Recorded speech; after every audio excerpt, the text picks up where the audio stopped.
Hey everyone, Leanne Pilkington with the latest episode of Courageous Conversations, and with us we've got my friend Justine McDonald. Hi Justine, how are you? I'm great, and thanks for having me on board. Absolute pleasure. Now I know, for those of you who don't know Justine, she is a franchise owner with Nectar Mortgages, so she is our friendly local mortgage broker. But I know Justine has had a range of different careers, and I just want to go back to the beginning where you started, and your careers have been quite different, right? So that transition can be a real challenge for people. So I'd love to dive into that if we can. Yeah, sure. I've in total 3 careers, so I'm not sure if that makes me a millennial. No, that's more about your birth certificate, love. Sorry. Okay, so yes, I've had 2 major changes, in short, from accounting to insurance, and then from insurance to mortgage broking. So I'll walk you through that. Yeah. Okay. So I started my 30-year career so far in financial services as a chartered accountant. I qualified and studied and qualified in New Zealand, where I'm from. And I was working there for a couple of years, and then had an opportunity to take a 2-year secondment to the Port Vila office of KPMG. I was 22 at the time and thought, why not? It was a pretty amazing experience working in a tax haven environment. That would have been, I didn't know that actually, so that would have been really interesting. It was. And I love a tax haven. Yeah. And the expat lifestyle was pretty good too, so that was nice. From there, that led me to a move to the Gold Coast, and then on to Sydney. And during that time, I had a couple of kids, and because I'd moved cities and I was in a new country and I didn't really know anybody, and I certainly had no family around, the prospect of requalifying in Australia and going back to uni and doing a few courses to bring me up to speed with Australian tax law and all the rest of it was kind of a bit daunting when I didn't have support. My husband at the time, very unsupportive and very emotionally disengaged, and that's why he's now my ex-husband. Exactly. There's just no way I could have done it. So I was sort of at a crossroads, and I thought, oh, well, the kids are still young. I'll just reach out to a local CA firm and do some management accounting, a bit of auditing and stuff for them on an overflow basis. And that was really good, a local firm in Castle Hill. And one of the clients that they had me working on was an insurance broking firm, also local. And after about a year and a half of pestering, the then owner of that firm convinced me that, you don't really like accounting. Why don't you come and do what we do? And he was right. I wasn't really loving accounting, and I thought, why not? Someone's offering me the opportunity to start a brand new career. Part-time school hours. Initially, it was almost too good to be true. So that sort of is how that all happened. I kind of fell into insurance because, let me tell you, nobody wakes up one day and says, I want to be an insurance broker. No. So I felt really lucky that I had been presented with that opportunity. And then when I started in that, I started around the time of the collapse of the HOH debacle. And I suddenly found myself up to my ears in real estate agents rescuing them because their professional indemnity insurance had just disappeared into thin air.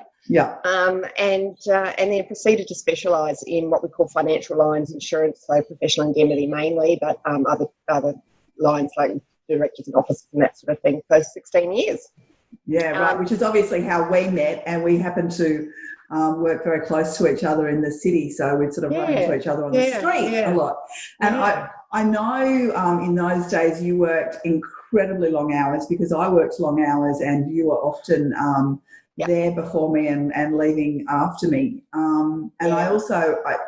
I remember one of the reasons why I wanted to talk to you on this podcast was because I remember having a conversation with you after you left that role, and you were very senior, you had an executive position, and you said to me, Leanne, I don't even feel like I know who I am without that job. And that it really resonated for me, because I've been with Lang & Simmons, as you know, for, about 135 years at last count. And I wonder if I know who I would be if I ever left Lang & Simmons. So can you talk? I know it's a kind of probably an emotional conversation, so I'm sorry to do that. No, it's fine. Yeah. So I guess we spoke about my transition from accounting to insurance. And yes, the next move to mortgage broking certainly was not planned. Yeah. Can't go into the detail. Legal restrictions probably says why.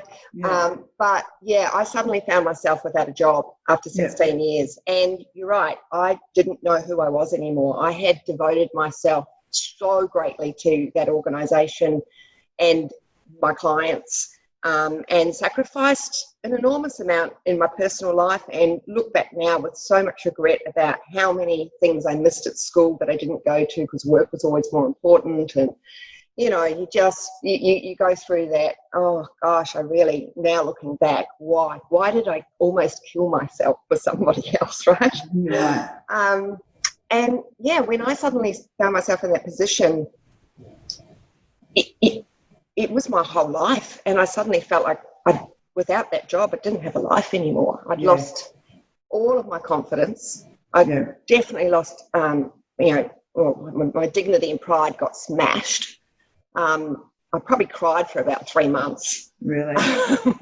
It was a really, really, really dark time. And because you feel like it's all over, right? There's no coming back from here. You just go, that's all I know. That's all I've done. It's, I'm bloody good at it. And what on earth am I going to do next? And why? Why did it all come to an end so abruptly? Yeah. But anyway. How did this happen? How did this happen to me? I mean, I was in disbelief, and so many other people were in total disbelief. But, I've got to say now, 3.25 years into owning and running my own mortgage broking business, silver lining. Yeah. It was really tough. The first year was really tough because I had to rebuild my sense of self-worth and So how did you do that? Confidence.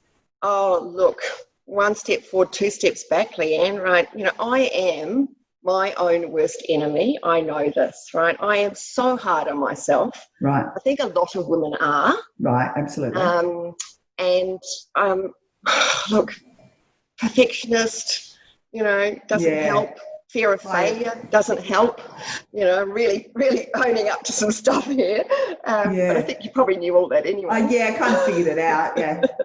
And also, initially I didn't knock on any doors of the people that I'd done, a lot of work for in my old roles because I've got no credibility. I've just started in this game. I can't possibly go and say, hey, I'm doing this, refer me clients. So I think it was a year before I spoke to anybody in my real estate community. It's just mental, given your entire network. All know and trusted me and loved me. And it's like, oh, you stupid woman. And that's exactly the target market for what you're doing, right?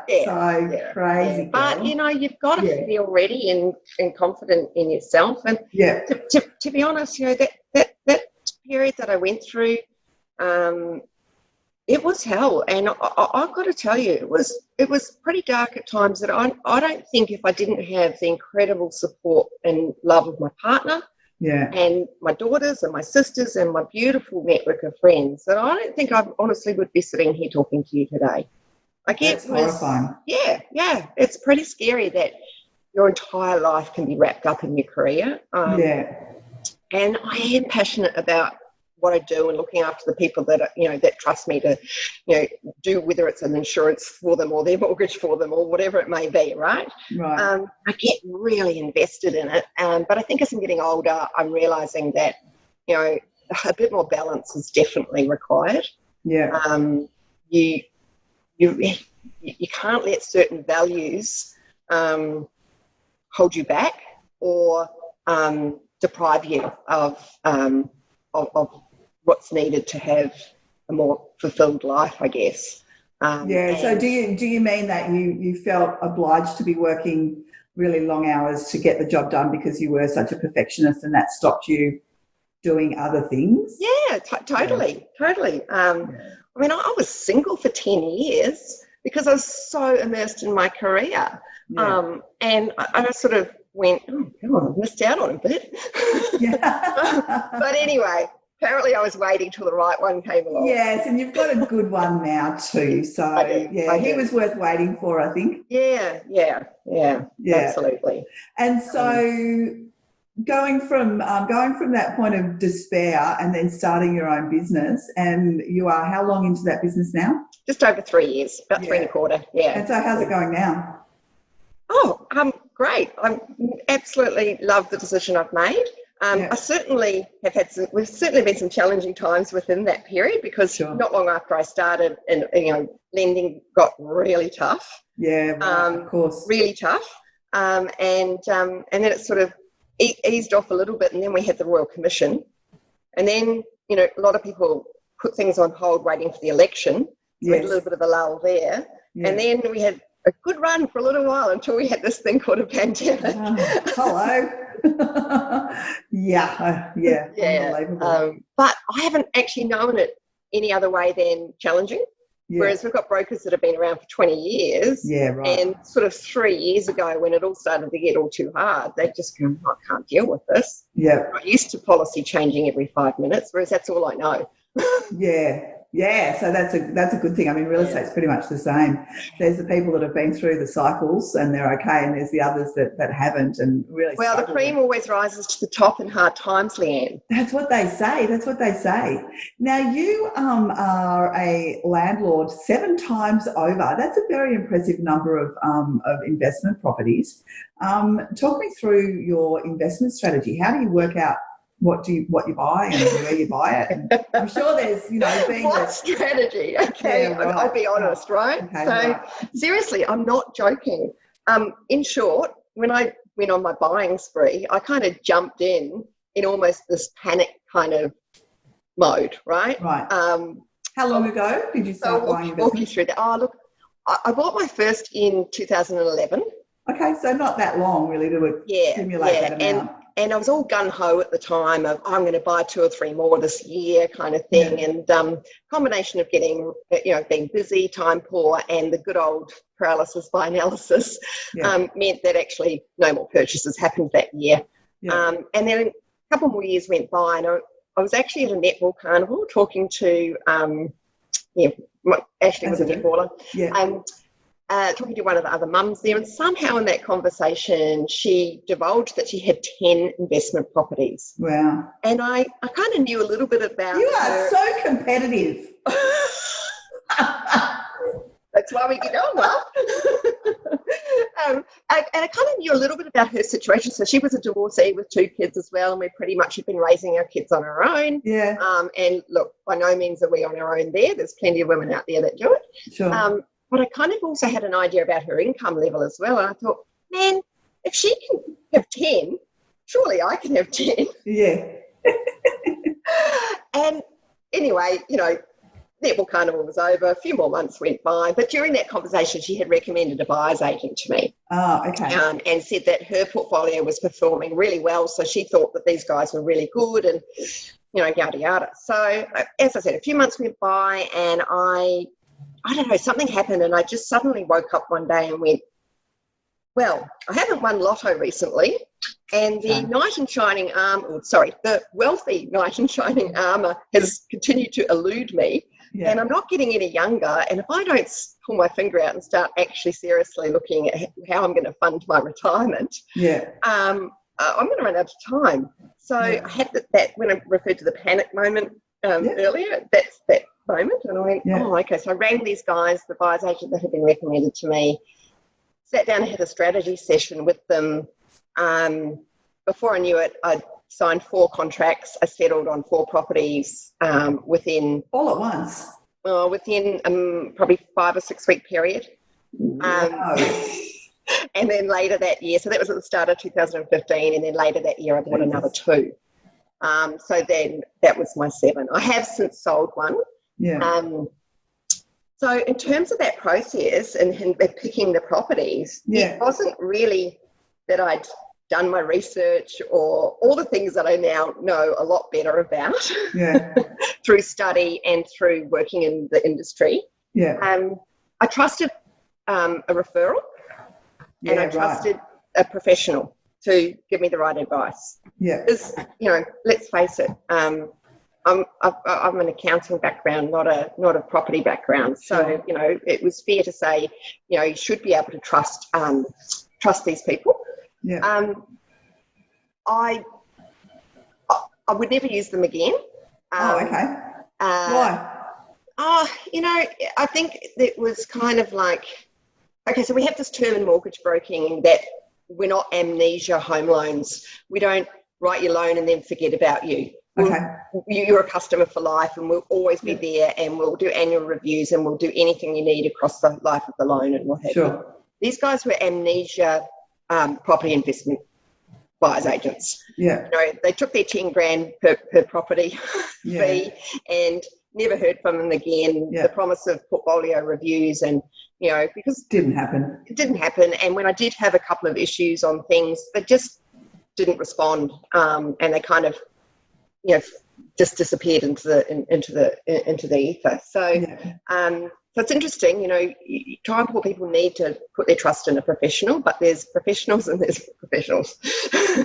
Yeah. I think you would agree. You'd see that across the totally across the industry. Totally. So how would you do it differently if you were investing now? Oh, look, I think one of my mistakes back then was I just rushed into it.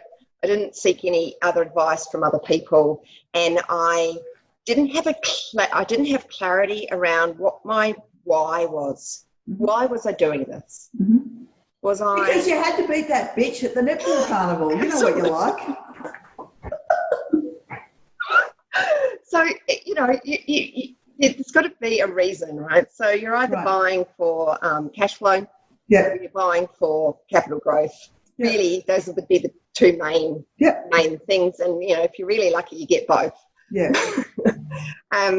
So I didn't have clarity around that when I launched into this, and I guess that's one of the shortcomings of the agent that I went through, because we really didn't map out any kind of strategy. They just knew what income I was on and how much tax I was paying, and said, do this, and this, and you'll get 40 grand a year tax refund, which is actually ended up what was happening. And that was all good and well for me while I was in a highly paid corporate job with masses of PAYG withholding tax. Yeah. So I'd have an out-of-pocket shortfall during the year on the properties, lodge my tax return, get a massive refund that would cover that shortfall and some extra. So it was happy days.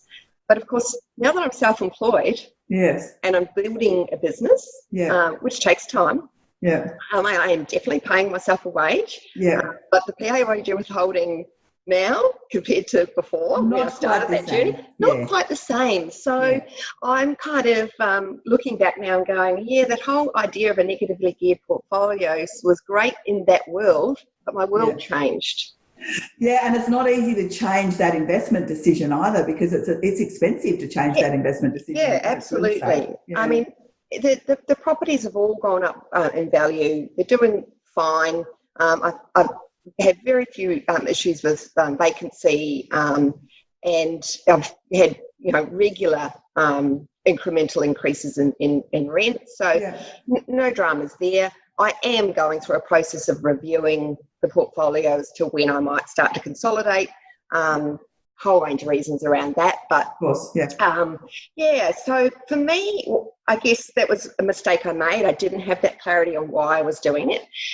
One thing I wouldn't change though was how emotionless I was through it. So I just looked at the numbers, and did the numbers stack up? Yeah. Accountant coming out of me. Yes, correct. I never saw the properties, didn't need to. And I think that's important when you're buying for investment. It's a business. I bought a property over lunch one day after a couple of glasses of Shardy. How many glasses? Oh, just a couple. Okay. Just a couple. Yeah, never saw it. Yeah. You don't need to see it. So I wouldn't change that aspect of it. But the one thing that has become evident to me now, several years into this, and thinking about, well, at some point I'm going to do some consolidation. Yeah. And so that means putting some on the market, selling, paying down debt, and having the remainder debt-free, so that I've just got that passive income for later. Yeah. So at the time of selling, you want to be able to get the best price. Yeah. So you want the property to appeal to as many people as possible. Sure. So when you're buying an investment property, you really want to, even though you remove the emotion from it, you want to go, well, later on, if I was an owner-occupier wanting to buy this property, would it suit me? Would it be owner-occupier appeal or quality? Yeah. And I think that's something really important, because I'm finding now, when I'm looking at my portfolio, that actually only one of them would fall into that category. Yeah, so I'm probably only going to be selling to investors down the track, which will possibly limit the price I get. Yeah. So I think that's definitely one thing I would change. Yeah. But look, there's definitely key fundamentals involved in buying property. And, a lot of real estate agents will be listening to this and they'll go, yeah, we know all of this. We know that, Justine. Thanks for that. At a macro level, you'd be looking obviously around economy issues, population. So not only overseas migration, but net interstate migration. So, a lot of people are moving to Queensland. Why is that? Property prices are a lot lower, cost of living's lower, wages are just as high there. Infrastructure spend is always a good sign of to look out for. And you've got to obviously deal with rental yields, vacancy rates, supply and demand. Now, a lot of focus gets put on demand in an area, but I think that's a shortcoming if you don't also look at supply, because you want to know in any given area not only what's currently under construction, but what's been approved for construction. Yeah. And if you can find a suburb, an inner ring sort of suburb that's got very little left in terms of the ability for it to be developed, that's kind of going to be something that's going to attract my interest in future purchases.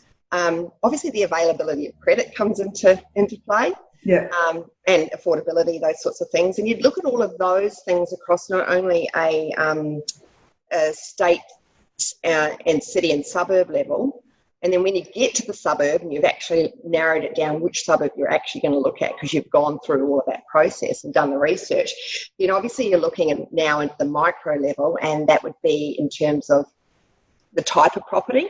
And it's interesting, the demographics in Australia are changing the demand for different types of property. An ageing population has something to do with that as well, but there's way more move towards townhouses and villas versus houses.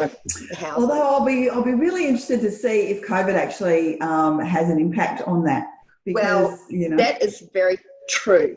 It will be interesting. So you're looking then at the type of property, and then obviously the value for money for that. So, you sort of go through a really big funnel of stuff. No wonder people use buyer's agents. I couldn't be bothered with all of that. That's way too much. Yeah, I kind of love it though. I think the accountant in you. I think it's interesting. So interesting that I'm currently doing a property investment course through one of the property investment groups that I deal with. That they've written. And in the process of enrolling to do my PIPO qualification. Oh, well done. Yeah. Good for you. Continuing to study. I love it. Yes. Well, that was after also doing my real estate license at the beginning of the year. And I think for me, in my role, right. I don't ever expect to do the heavy lifting of those roles. But I was finding that because of being an investor, an experienced investor myself, and because of the accounting background, I was starting to get a lot of questions that were really in the realm of other professions. And you cross a line when you start giving advice or commenting on them, because it can be construed as advice.